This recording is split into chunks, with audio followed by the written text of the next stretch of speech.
so welcome everybody. Tonight we're doing our featured presentation on toxins in your environment, how they hurt you and how you can avoid them.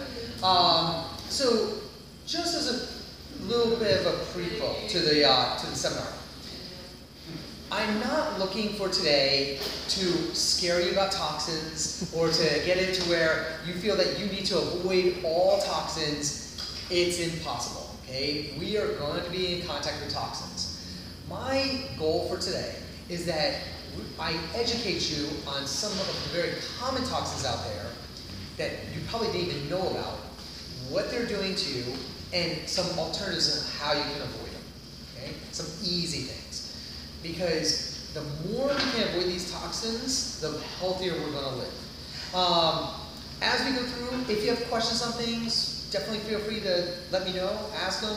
I'll definitely stop and talk to you about them. So, without any ado, let's jump in. So, all of you know me, but just give you a little bit of background about myself. My name is Todd Ortowski. I have a bachelor's degree in exercise science and health promotion. I've been doing this full time for 18 years. I am a dual certified nutritionist, certified personal trainer, a certified life coach, and a certified metabolic technician. This is pretty much all I do, but enough about me. We're going to talk about toxins, okay? So the first one, if everybody has one of these sheets, this has our itinerary of what we're doing today. So the first one we're going to talk about are xenoestrogens and phytoestrogens. Has anybody ever heard of xenoestrogens and phytoestrogens before? No, okay? You are in contact with them all day, every day. Okay? So we all have, you've heard of estrogen before, correct? Okay. So we all have estrogen and testosterone in our body. Men typically have a little bit more testosterone, women have a little bit more estrogen. Well, what happens is xenoestrogens and phytoestrogens are foreign estrogens. What these do is they will change the estrogen level in your body. Why is that a problem? Well, when our estrogen level is off, things can get affected. So if it's too high, you can have trouble putting on lean muscle tissue. You have trouble dropping body fat. The less muscle you add on, the lower your metabolism is going to be, the lower your strength is. It could lead to osteoporosis, osteopenia, things like that. For example, we've all heard of PMS, okay? Women have PMS. Is that typically a good thing or a bad thing when we have PMS? Okay? Very bad. Bad thing, right? Okay. Well, how is it? It's usually painful, irritating, your mood changes, things like that. Believe it or not, this is not normal. Okay? To have a menstrual cycle is normal. To have irregular flow, to have pain, to have different times of the month, things like that. These are not regular. Have crazy mood swings is not regular. The reason why we have this is because our estrogen levels are much too high. And we're getting this from a lot of these xenoestrogens and phytoestrogens. So they're showing even in men.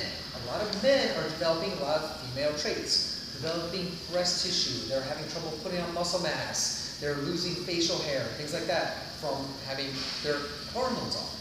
So these are things that these xenoestrogens and phytoestrogens are doing to us in our body. Well, where are we getting them from? Okay. So, as a quick recap, the xenoestrogens and phytoestrogens are environmental estrogens that can alter our hormones in our body. Okay. We don't want too much or too little. We want the right amount. So, where are we getting them from? Insecticides, pesticides, tap water, paraben, and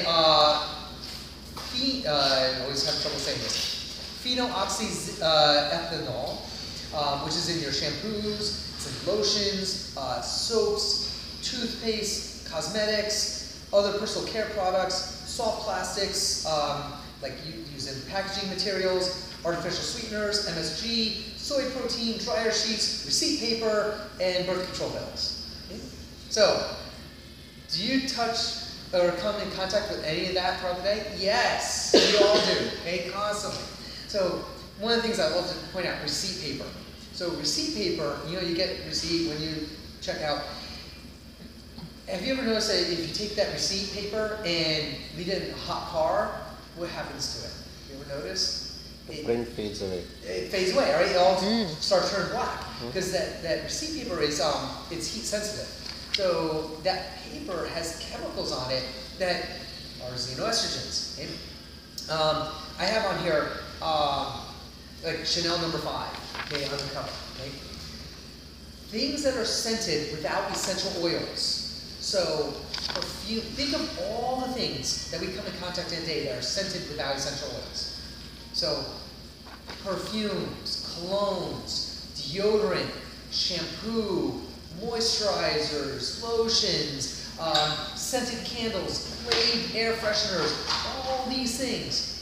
These have xenoestrogens and phytoestrogens in them. Okay? So we want to be careful of these things. So what are some things that we could do? Try using natural products. So especially with your toiletries. So your soap, your shampoo, deodorant. So try using like a natural goat soap. A couple of things I have on here that you can use. Red Pure is a good, I've got my bag of goodies that I was going to show you. So Red Pure is a product that you can find that has natural products. Tom's, Schmidt's. So Schmidt's deodorant is a great natural deodorant. Jason is another one. So using products. Now, going back even just like 2 years ago, it was very hard to find natural products. You usually had to go to a specialty store. Whole Foods would have some, or Sprouts, things like that. We'd have to order things online. Now, you can find at Walmart, Target, Publix, you can find natural stuff anywhere. Literally at Walmart, you can find, just in deodorants, you can find like 3 or 4 brands of natural deodorant. So much better than using most of the mainstream things. So again, Red Pure, Tom's, Schmidt's, Jason are some good ones. So avoiding plastics. We're talking about using those soft plastics. So drinking out of aluminum, stainless steel, glass, much better. So I have 2, stainless steel canisters. I drink out of these all day. Very, very rarely will I ever drink out of a plastic bottle anymore. Okay? It's almost always glass, stainless steel, things like that. So think of that. How easy is it to make a change from drinking out of a soft water bottle to having aluminum, or I keep on saying aluminum, stainless steel or glass? Easy change. Okay? Even things like this. So we're talking about in here, you'll see some things in soy protein. We'll have some, a lot of times, if you're growing, getting non-farm raised meats. So meats that are not grass-fed and free range. So doing things like trying to use if you're doing a protein supplement, using a pea or rice-based protein as opposed to a soy protein. Soy has a lot of estrogens in it, and it can really affect your estrogen levels. So soy in a small amount is okay, but we tend to, as a society, way overdo soy. It's in all kinds of things, and we're constantly getting it. Even in things like, you'll see soy candles and stuff are all over the place. So really try to avoid soy as much as you can. Justin, can you do me a huge favor? In my office, I have a plastic bag right to the right side of the desk. It's tied up. It's got some bottles in it and stuff. Can you bring that out? Sure. Awesome, thank you. So that's a little bit on xenoestrogens and phytoestrogens. Any questions on those? Making my job easy. Okay. So next one I want to talk about is bromine. Who here has heard of bromine before? You have. Okay. Where have you heard it? Chemistry class. Chemistry class. Okay. So do you know what it is? Okay. It's on the periodic table of elements. That's why she had to take it so many times. We're going to talk a little bit about all of these. So There's bromine, chlorine, and fluorine. Awesome, thank you. So, there's bromine, chlorine, and fluorine. These are on the periodic table of elements, and they're halogens. They're often called what we call black hat halogens. So, halogens are toxic to us. They all do several things. I literally just saw a report on this yesterday. There was a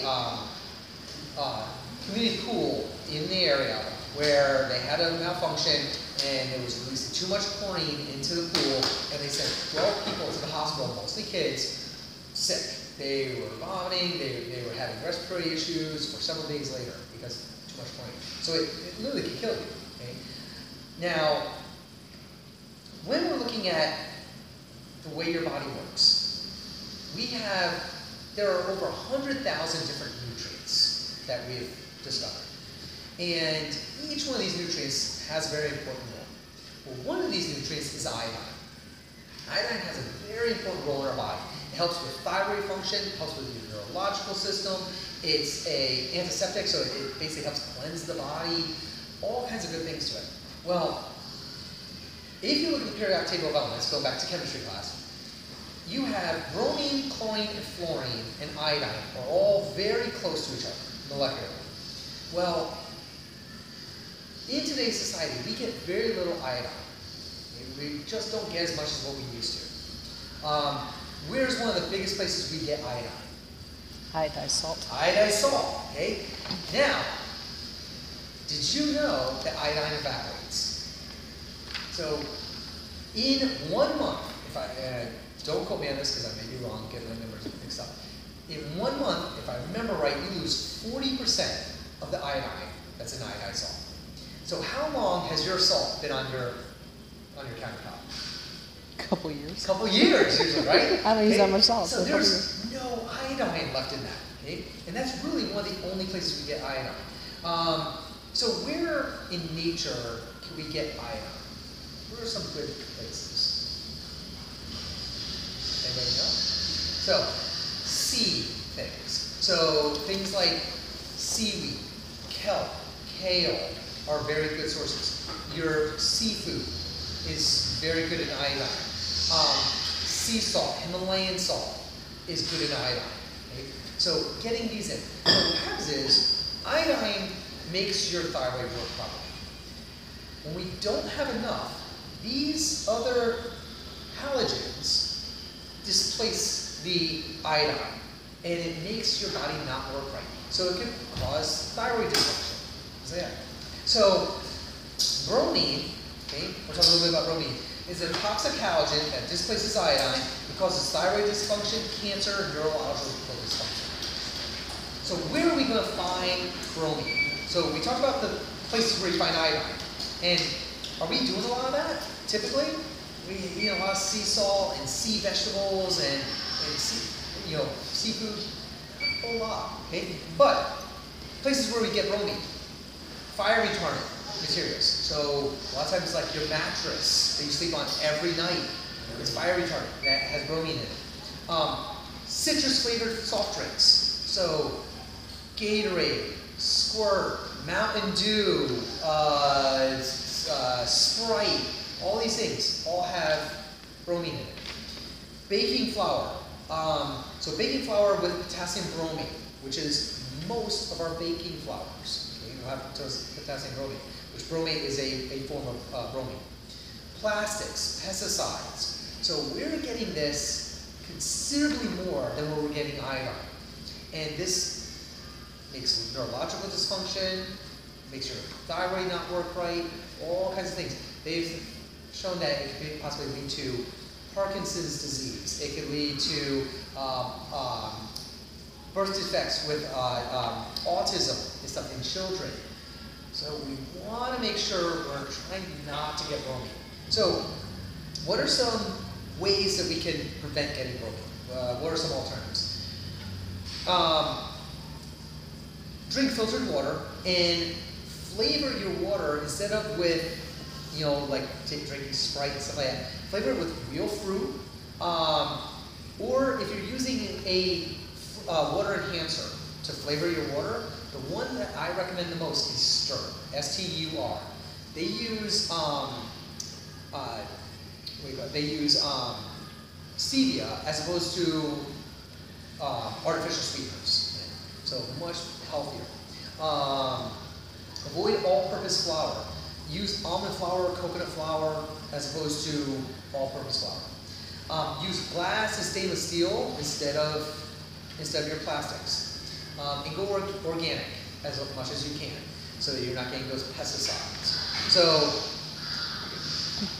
for example, when we're talking about going organic, okay, there is something called the Dirty Dozen. The Dirty Dozen are the 12 produce that are most heavily sprayed with pesticides. So it's something you can look up online.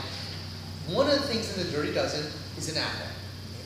So let's say you get an apple that is not organic. What they do is they spray those trees with pesticides. Is it okay if you just wash it off really well? I hope you say yes. That's the best we can do. So, let's picture an apple orchard. Okay? So you go out, you see the apple tree, you spray it with pesticide. The next day it rains. So all that pesticide goes down into the grass, goes into the soil. The tree has roots to drink the water, so it's going up into the tree and into your fruit. So even if you wash it off, you're still getting those pesticides. So the Dirty Dozen, I would definitely recommend getting those organic, but the more you go organic, the better. How was that spray? They came out with a spray a while back that you wash your fruit. Do y'all know what I'm talking about? Yep. Is that any good, or is that that's a spray? So that didn't seem that smart to me either. You do just as well with soap and water, but again, it's getting into the fruit itself. So no matter how much you wash it off, you're still getting it. So I definitely look up in your own time the Dirty Dozen. There's actually two things. There's the Dirty Dozen and Clean 15. So the Dirty Dozen are 12 produce that are most heavily sprayed with pesticides. Clean 15 are 15 produce that are least sprayed with pesticides. So those are a couple things that you can do to help prevent bromine. Chlorine. Okay, we've all heard of chlorine. We just talked about it. Cool water. So this is a toxic halogen that displaces iodine, causes thyroid dysfunction, cancer, and neurological dysfunction. So where are we going to find chlorine? Wow. So I'm going to have to talk loud. So we find it in tap water, pool water. So who here drinks filtered water? Excellent. Okay. So we want to make sure we're drinking filtered water. That is going to help get that chlorine out. So a couple of easy ways to help prevent getting in chlorine. Drink filtered water. If you go swimming, if you have a pool at home, try to do a saline pool as opposed to a chlorine pool. Much healthier. So those are two simple things that you can do to help prevent chlorine intake. Fluorine. So a lot of times we're not sure of fluorine, but you probably hear it all the time as its derivative, which is fluoride. Okay? So fluoride, we get it where primarily? Toothpaste. We see it all the time in toothpaste. Believe it or not, there is no real research that shows that taking in fluoride really even does anything to help your teeth. There is some research that shows it might, but it's not any definitive research. So really try to avoid fluoride. So where do we find fluoride? Our toothpaste. We also see it in our tap water. Non-organic meats will have it. Teflon and aluminum cookware. So we want to try to avoid these things. So what are some alternatives? Using a natural toothpaste. So a couple that I have written down here.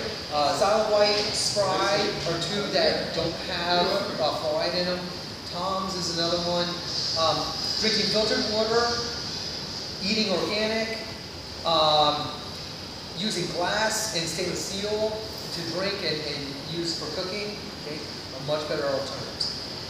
And then one thing to help cleanse your body out from these is increasing your iodine intake. So again, eating, you hear the big craze, everybody's like, eat kale, you know, and everybody's like, I don't like kale. Yeah, eating more kale, you hear eat kale, why? One of the big things is having more iodine. They've done some research out there on Asian populations, and there is very little cancer, very little Parkinson's disease, very little autism, and yet their iodine intake is so much higher than ours. They eat so much more sea vegetables with the kale, the kelp, and seaweed, and they eat so much more seafood, and they're getting a lot more iodine than what we do. And ironically, they don't have a lot of the same issues. So I would definitely look at taking in iodine.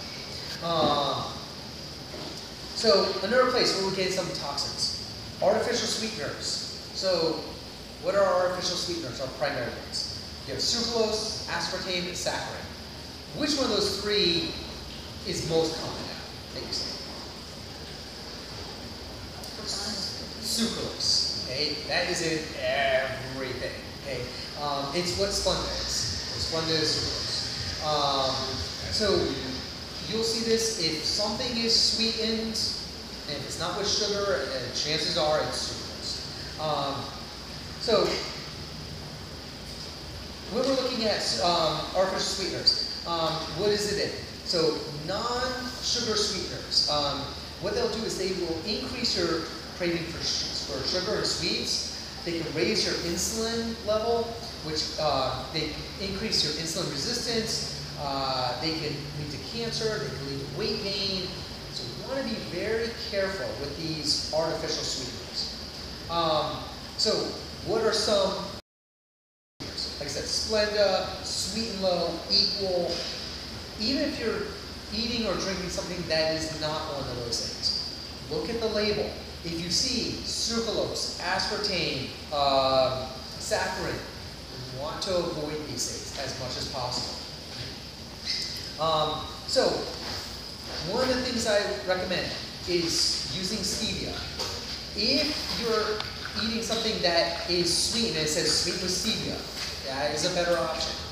If you're using it to sweeten yourself and you're going to buy a stevia, the one I recommend most is sweetened stevia. So most stevias out there use a sugar alcohol as their cutting agent. They'll cut it so that it adds more sweetness to it. 1 in 4 people are sensitive to sugar alcohols. It can lead to GI distress, gas, bloating. So I recommend avoiding those. Sweet leaf stevia uses a vegetable fiber as their binding agent as opposed to a sugar alcohol. So a much healthier one. So that's the one I recommend. They also have water enhancers. They've got little tablets that you put in that are easy for travel. They've got lots of different options that you can use. So any questions on those? So I had Justin bring me out a couple things, and I'll leave these out for you guys so you can see afterwards. Okay? So Ren Pure. Okay, this is conditioner. Okay, it's my empty bottle. I use this at home. Okay, found it at Walmart. Okay, so you don't have to go crazy finding good things anymore. So Ren Pure had a good one. Shea Moisture. Okay. Is another good one. Again, found this at Walmart. Okay? A better, this is a lotion. You want to know what I use most of the time for lotion? I just use regular old coconut oil. I keep a jar of organic coconut oil in my bathroom. I'll just take out a little scoop, put it on my hands, my legs, things like that. Works great. And here's a little trick. Does anybody put up live Christmas trees? Okay, so I do every year. Go and put a live Christmas tree. What happens? You're decorating the tree something and you get what all over your hands? Sap. Okay. So one day I had sap all on my hands, and I'm trying to figure what's in it. I have my coconut oil up on the counter. I'm thinking, let me try. I take a little bit of coconut oil, rub it on, wash my hands, gone. And take it off right away. It was awesome. So if you're trying to get sap off your hands, you're doing yard work or something like that, coconut oil takes it right off. Okay. So toothpaste. we were talking about earlier, Tom's, okay? It's a decent brand. Again, there's also Xylem White, Spry, or a couple of other ones, Tom's. Deodorants, okay? This one, okay, for the guys, okay? Everyman Jack, okay? This is a natural one. I wore this today, so this is good. Schmidt's, okay? So, these are two from Schmidt's. This one is a charcoal magnesium and a lime. I use these often, both great. All these I found at Walmart. Okay? So again, you don't have to go crazy by them. So, a couple of things I want to leave you guys with. First of all, I am starting a weekly step challenge. So what we're going to do with the weekly step challenge, basically what I want you to do is if you have any kind of a tracker, Fitbit, Garmin, Apple Watch, anything that you're doing, at the end of the day, I want you to take a picture of it. Now most of them will sync to your phone. So you can pull it up on your phone and take a screenshot and text it to me every day. Okay? At the end of the week, so what I'm going to do is every Saturday, I'm going to look them over, see who has the most. Whoever has the most, it's a free session. So you can use that as a free personal training session, a nutrition session, we can do a stretching session, foam rolling session, check your in-body, whatever, okay? So whoever does the most in the week gets a free session, okay? Sound good? Okay, so that's step challenge. So you've got my contact info. Do y'all walk a lot? I've been watching for the last week. Hopefully I watch enough for the challenge. I have no clue what So is when I was designing this, I was originally going to say that you had to beat me for the week. No. So that's not good. Good luck. So right now I'm at 18,311. You do more steps in one day than I do all week. So, So I decided not to do that. Okay, you just have to win the challenge for the week. Okay? So weekly step challenge. My contact info is right here. So just text me the info and you're good. So text me, not email me. Just text me. Then nutrition coaching. So where people see the best results is with nutrition coaching. Now a lot of times people think of nutrition coaching just simply, I give you a meal plan. It's so much more than that. So all the things we talk about is things like this. Okay? How to avoid toxins in your environment. Because all this stuff is going to matter on what you're doing. So I highly encourage you, if you're not doing nutrition coaching, look into it because it's going to make a huge difference on your results. And last one is supplementation. So one of the things we talked about today is iodine. As I mentioned earlier, scientists have discovered over 100,000 different nutrients, most of those being phytonutrients. We want these nutrients in our body. As you live, your body is using nutrients. So every second of every day, your body is using nutrients. Your body is using nutrients faster than you're replacing those nutrients. Little by little, we start wearing down. So using the example of the iodine, you get 5, 10, 15, 20, 30, 40 years of not getting enough iodine in, and you're getting all these toxins, and things start not working right. So your thyroid doesn't work right, your nervous system doesn't work right, your neurological system, and also we just say things like, I'm just getting older. I don't feel right. I'm achy all the time. I don't have energy. I can't sleep well. I can't handle stress. And we just say, oh, it's just me, or I'm just getting older. No, it's usually the fact that we're not getting enough nutrients in. So I highly recommend supplementation. Our food is not nutrient dense enough.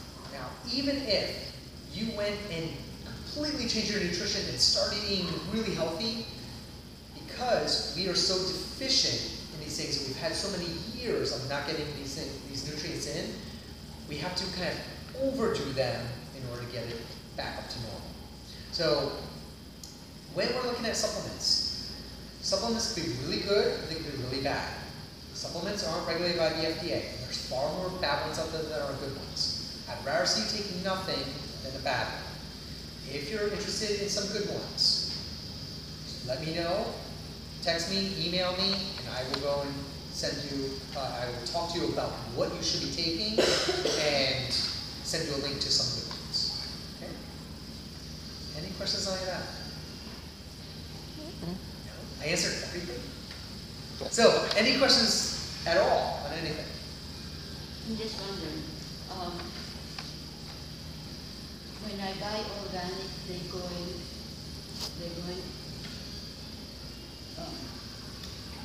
that faster than non-organic. Mm-hmm. I make it like an experiment.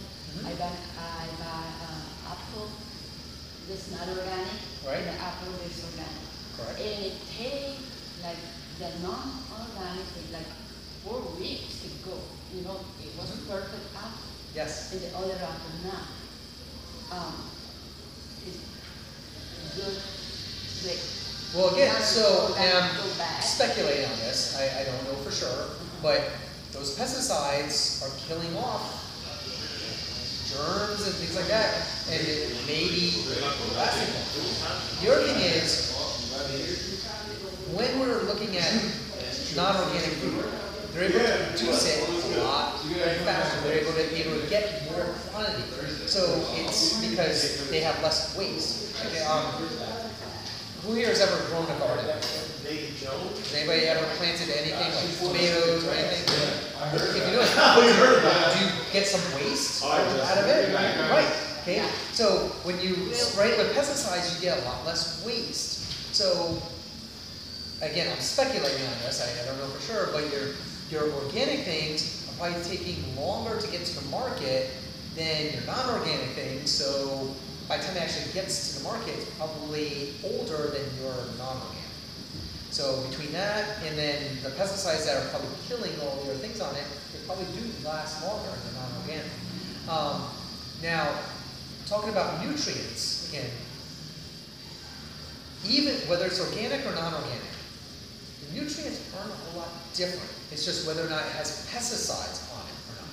So in our country, we way over cultivate the soil. It is just, we grow a crop over and over and over and over again. One thing you'll hear me talk a lot about is I say, try to live your life as closer to 1,000 years ago. And you've got diets out there that bang us. You got the paleo diet, you got the Whole30 that they say they're the caveman diets and things like that.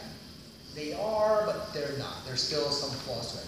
But one of the things we did, going back just a couple hundred years ago, you don't even have to go back 1,000 years ago, is you lived in a small village, you either grew your own farm or you had a local farm in the community, and it may have been an acre, a couple acres, and what they would do is they would do crop rotation.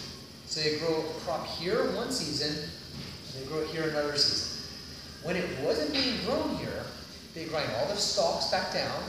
They would keep all their compost. They wouldn't waste anything. All their rinds from and stalks from their vegetables and fruit, they'd save it all. They put it into a compost and they'd put that all back in the soil. So now the soil is just super nutrient dense. We don't do that anymore. So what they do is they grow that crop over and over and over again, and it's depleting the soil. Okay? Congress found out in 1937 that our soil was already so nutrient deficient that it didn't have enough nutrients to provide Americans with the average nutrients they need. In 1937, what do you think it is today? So that's another reason why I'm big on supplementation, because our food is just not nutrient dense enough. Plus you combine that with, hey, I haven't been getting good nutrition in for the last 5, 10, 15, 20 years, and our nutrients are just too low. So definitely supplementing but with high quality things. Don't just get anything that's on the shelf. So yeah, good question. Any other questions? It's good information. A lot of things I didn't know. Mm-hmm. All right. Well, if you want, I'll stick around for a few minutes if you have any questions. Otherwise, thank you very much and enjoy the rest of your night. Drive safe out there. Well, thank you. Thanks, guys. So I'll leave these up here if you guys want to take a picture of them or anything like that. You got the name in here, right? Yeah. Yes. Look at people who want them first.